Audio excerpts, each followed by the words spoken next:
Hay determinadas épocas en la vida de cada persona en las que parece que todo cambia. No necesariamente todo lo que hay fuera, aunque a veces ambas cosas van de la mano, pero sí lo que tienes tú dentro. Estos periodos suelen calificarse como crisis. La crisis de los 40 es probablemente la más icónica y he encontrado un artículo del Huffington Post que creo que la explica bastante bien. El concepto crisis de mitad de la vida, midlife crisis o crisis de los 40, comenzó a ser utilizado en los años 60 en el mundo del arte. Se refería al declive creativo y de productividad que atravesaban muchos artistas al llegar a esta edad. En la misma década y en el ámbito de la psicología, el concepto es introducido por primera vez por Daniel Levinson para describir un periodo de pérdida, cuestionamiento y búsqueda que, según sus estudios, caracterizaba una proporción muy significativa de hombres de mediana edad. Posteriormente se aplicó de forma universal también a mujeres y, aunque a día de hoy apenas tiene vigencia a nivel académico, no hay nadie realizando investigaciones sobre el tema. En el imaginario colectivo seguimos asumiendo que es verdad y que existe. Yo, aunque evidentemente creo que los estereotipos de todos los hombres se compran coches deportivos y todas las mujeres sueñan con tener una aventura están bastante lejos de ser reales en todos los casos, y que asociar el tener un matrimonio, unos hijos y un trabajo estable con la posibilidad de no pasar por este terremoto es casi estúpido, sí que estoy convencida de que cada X tiempo, como seres un poco cíclicos que somos, los humanos pasamos por crisis internas, por crisis existenciales, crisis de pérdida, cuestionamiento y búsqueda, crisis de identidad. De eso vamos a hablar hoy.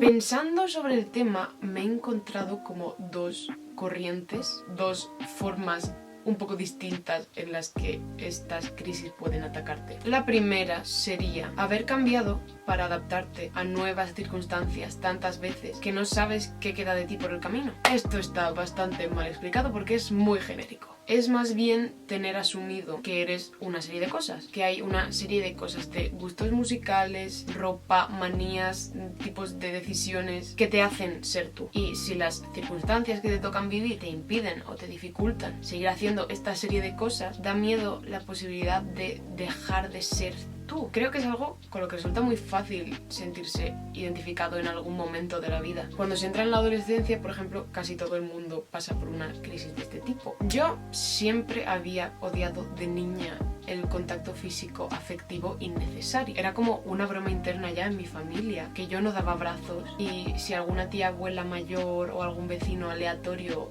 venía y me saludaba con 2 besos, yo ponía una cara de asco tremenda, pero era algo como socialmente aceptado, era como un chiste, como un meme. A mí, de verdad, que me resultaba incómodo y molesto tener que acercarme así a la gente, independientemente de que fuese gente a la que quería. Pero luego, de algo más mayor, veía a mis amigos que sabían todo esto y respetaban mi espacio, dándose abrazos y saludándose de todas esas formas innecesariamente dramáticas en las que muchos adolescentes se saludan, y empezó a darme como pena no hacerlo, pero no por presión social, sino que ya no me resultaba tan incómodo acercarme a otra gente si hubiera podido hacerlo. Tenía la sensación de que me estaba perdiendo algo, pero ni de lejos se me ocurrió decir: oye, que ya no me produce repelús mostrar afecto. No sé cómo se apoya la cabeza en los hombros de la gente cuando tienes sueño en el autobús después de la excursión. Enseñadme. No. Porque parte de lo que me hacía ser yo, parte de lo que construía la imagen que tanto yo misma como el resto del mundo tenía de mí, era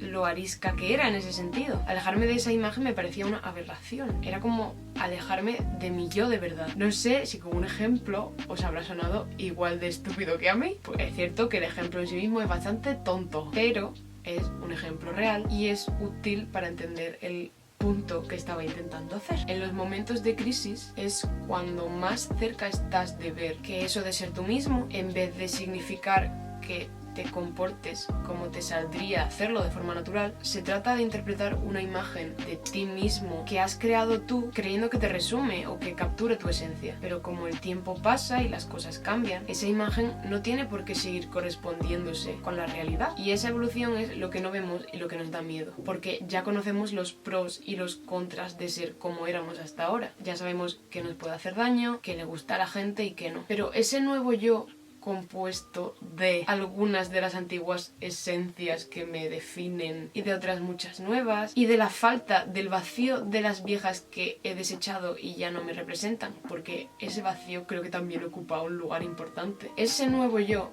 es un completo desconocido, y aunque yo lo tenga aquí dentro, performo como lo que era antes. No sé si me estoy explicando. Es una movida tocha. Y me parece que en muchos casos está relacionada con el perfeccionismo. La idea simplificada y extendida que todo el mundo tiene del perfeccionismo cuando alguien menciona la palabra, quizás no sea la más adecuada para entenderlo en este contexto. No es solo un necesito hacerlo todo perfecto. Es más complejo porque se compone de un montón de actitudes y pensamientos involuntarios, pequeñitos, y como ya hemos visto demostrado en este vídeo y en casi todos los demás, porque soy monotemática, los montones de cositas pequeñas a menudo empujan con más fuerza que las grandes ideas solitarias. Cuando establecemos una imagen, un modelo del yo ideal, y lo comparamos con el yo real, y de hecho no con el yo real, sino con nuestra percepción del yo real, que habrá para quien esté por aquí, pero si estamos hablando de una crisis o de personas con una autoestima regulera o de muchas otras cosas, es posible que esté por aquí.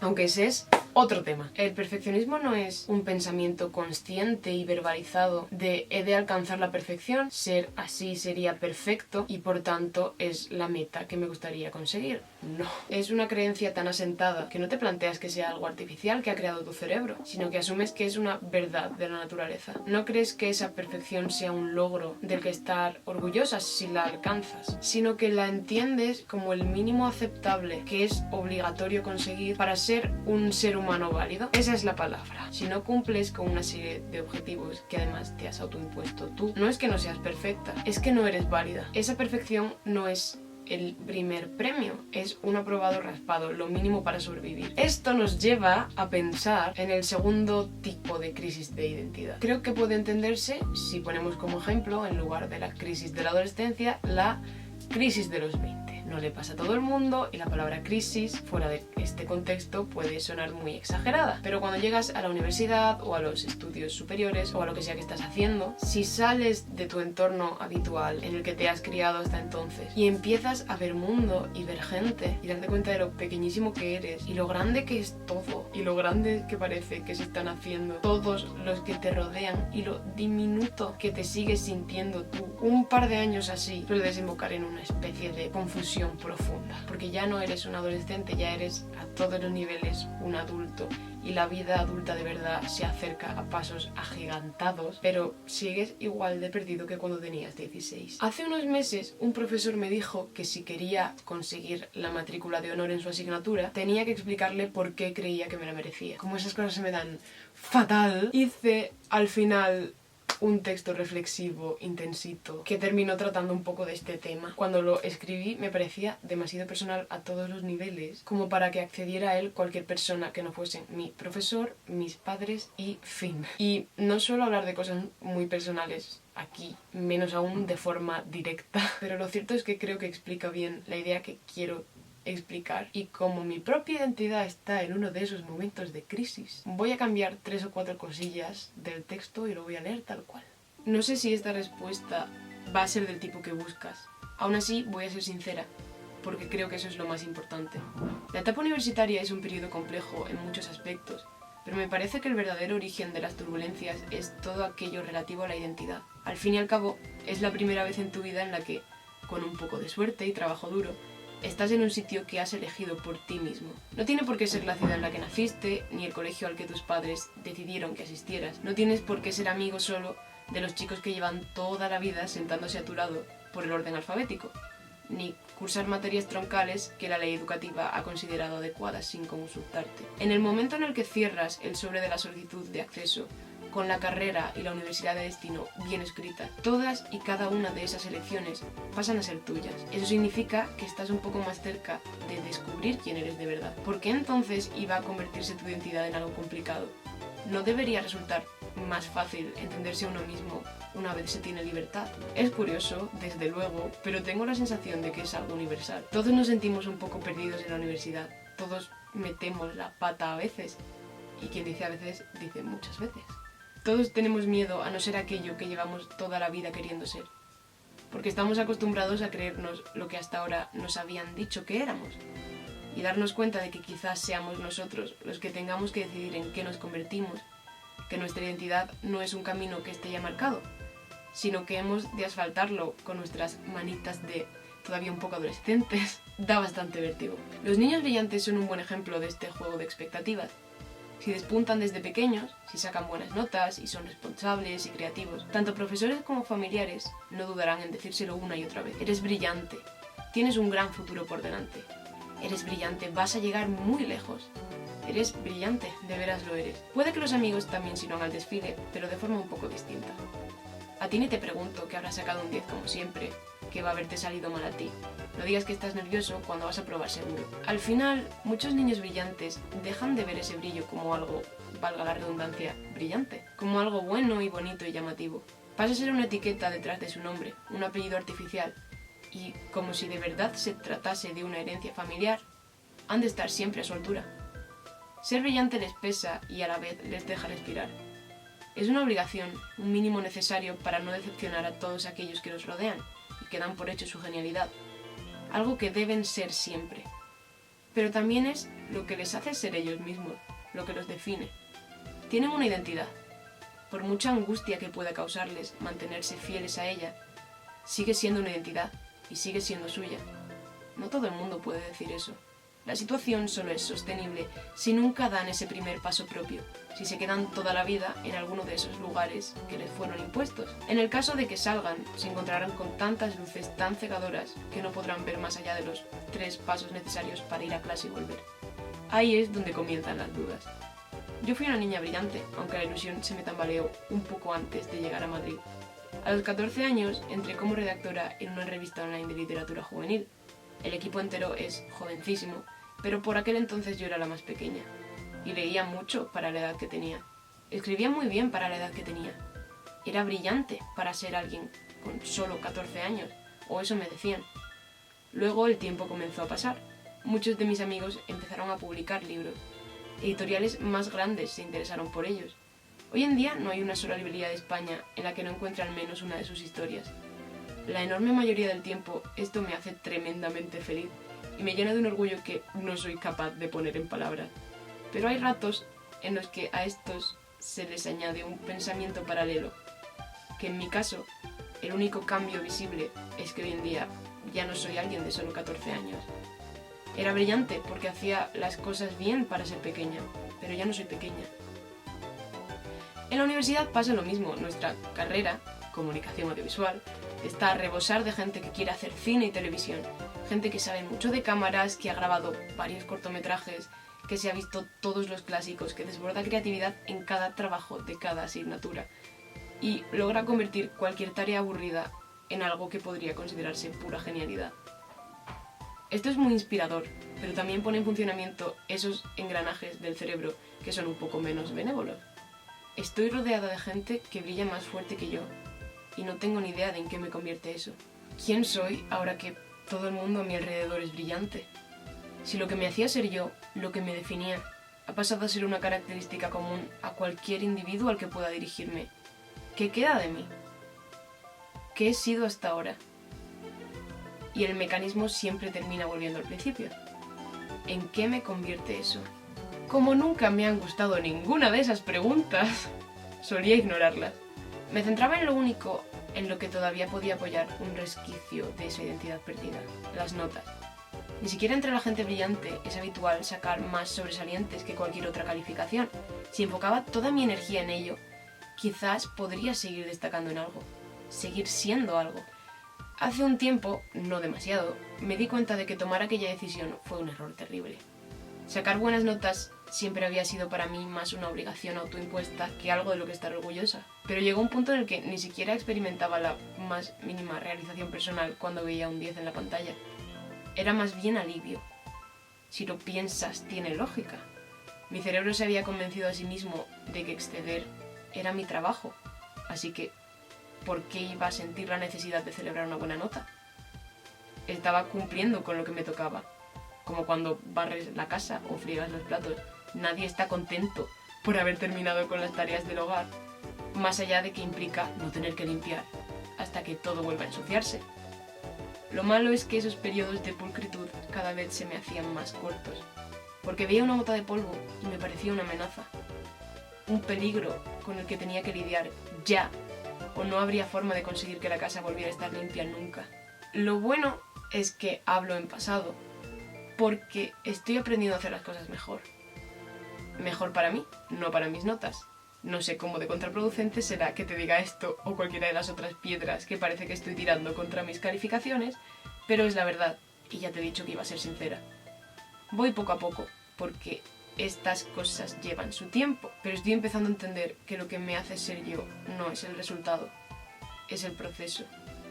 Yo no soy yo porque en mi expediente figuren 3 o 4 dieces. Yo soy yo por lo que estoy dispuesta a hacer para conseguirlos. Porque soy constante y trabajo duro y soy fiel a mí misma y me gusta hacerlo todo lo mejor que puedo. Eso no cambia con mis notas, porque lo llevo dentro. Es más, si hace unos meses hubiera conseguido alguna de las cosas grandes con las que sueño, creo que no habría logrado ser feliz de verdad, porque me habría centrado en ellas y no en cómo había llegado hasta ellas. Si hubiera publicado un libro, habría pegado la oreja a cada conversación y revisado cada coma de cada reseña para saber si a la gente le gustaba o no, y mi satisfacción personal habría dependido de ello. No de mi obra, sino de la nota que le pusieran. Así no se debe vivir. Todavía no he asentado este descubrimiento. Sin embargo, es un descubrimiento. Es algo que sé y eso es un paso enorme. Ya llegarán mis días buenos cuando lo aprenda de verdad, porque yo también quiero dejar una huella brillante y cambiar el mundo. Pero ahora mismo estoy aquí y eso es suficiente. Eso tiene que ser suficiente. Soy suficiente. Por eso creo que me merezco una matrícula de honor. No por mis resultados, sino porque he empezado a comprender que lo que de verdad importa es cómo he llegado a ellos. Porque todavía no sé quién soy, pero he encontrado el modo adecuado de intentar descubrirlo. ¿Cuál es el point de todo esto? La idea de perderte, perder tu verdadero yo, tu identidad, es asumir que solo hay una identidad correcta, que no se trata de un proceso, que hay una serie de cosas a través de las cuales logras ser la persona que eres, y cualquier otra combinación de sueños, de platos preferidos, actores que no aguantas y gestos que haces con la mano o cuando te sacan una foto, no valen. No puedes perderte por el camino porque tú eres tú todo el tiempo. Lorena Muñoz, una directora de cine argentina que es maravillosa, vino a España en marzo de 2019 y dio una charla en la que habló sobre las diferencias entre el cine de ficción y el cine documental a la hora de representar las vidas de personas reales, a la hora de plasmar identidades. Y dijo algo que cuando me paré a pensarlo después me dio una calma tremenda. Y eso que en el fondo es una idea muy básica. Cuando están preparando una película, Lorena y su equipo despliegan un trabajo periodístico tremendo. Entrevistan a los familiares, los amigos, los conocidos, a todas las personas implicadas con quien quiera que van a representar en la pantalla. No valen solo el marido o el hijo, que serían quienes más la conocerían en teoría. Tienen que estar también sus mejores amigas y sus compañeros de trabajo, porque cada uno de ellos conoció a una persona distinta. Y no solo porque cada persona te perciba de una forma distinta por cómo son ellos y cómo ven las cosas, sino porque tú te comportas diferente dependiendo de dónde y con quién estés. En cierta medida adoptas una identidad un poco distinta dependiendo de con quién te juntes. A lo mejor con tus padres no dices una sola palabrota y luego con tus amigos pues eres como un marinero que lleva en el mar 7 años. Cada punto de vista cuenta una parte muy pequeña de la complejísima realidad que es la identidad de una persona. Tengo apuntadas las palabras textuales de Lorena. Hay realidades múltiples, siempre, porque a cada uno no nos ven igual nuestra madre, nuestro vecino, nuestro profesor. Estamos compuestos de todo esto. Así que, ¿cómo podemos armar estas contradicciones? Hozier tiene una canción, Someone New, con una frase que me transmite la misma energía. Would things be easier if there was a right way? Honey, there is no right way. ¿Serían las cosas más fáciles si hubiese un camino correcto? Cariño, no hay camino correcto. No hay una sola forma adecuada de ser tú. Eres tú todo el tiempo, incluso cuando te equivocas y haces cosas que no te gustan. La idea del camino es necesaria, sí, porque tener sueños y metas y objetivos y verlos como algo que puedes alcanzar si estiras la mano. Es de las cosas más importantes que hay en la vida. Pero si te las tomas demasiado a rajatabla, cabe la posibilidad de que cuando te desvíes y lo haces, o cuando avanzar te cueste más tiempo y más esfuerzo del que pensabas al ver a lo lejos la forma y el terreno del camino, o al compararlo con lo rápido o lo fácilmente que otras personas lo atravesaron antes, puede que sientas que estás cometiendo un error irreversible. La idea de alejarte del camino supone asumir que solo hay un camino correcto. Y Housier y Lorena Muñoz, que son mucho más listos que nosotros, ya nos han demostrado que no. Además, si al final sí que lo alcanzas, llevarás tanto tiempo idealizándolo como objetivo supremo, que puede que te decepcione, porque pasa de ser una forma de la que te gustaría ver el mundo a un fin en sí mismo. Te gustaría ser de un modo concreto, porque existiendo de ese modo, todas las cosas que hicieras serían más placenteras, te harían estar más cómoda y orgullosa y contenta contigo misma. Tener buena forma física, por ejemplo, sería útil porque así no te cansarías subiendo las escaleras y porque al llevar las bolsas de la compra no querrías morirte cada 4 pasos, pero no por el hecho de lo que la buena forma en sí te otorgaría por el mero hecho de su conceptualización.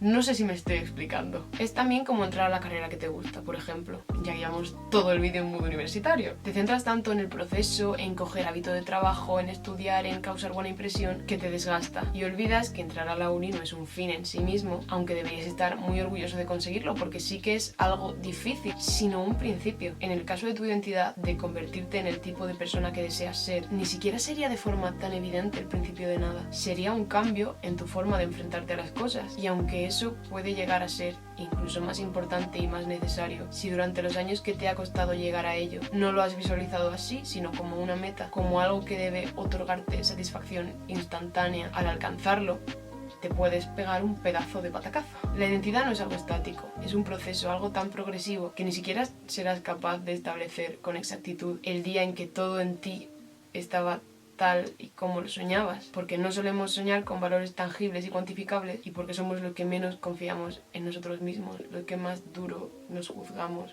Así que paciencia. Las crisis de identidad son un punto de inflexión y creo que nos ayudan a seguir adelante, porque sentimos que hemos perdido algo, pero después de cuestionárnoslo, buscamos una forma más adecuada a nuestro nuevo yo de seguir adelante. Y no hay un solo camino. Y no sé cómo terminar este vídeo. Así que se va a acabar aquí.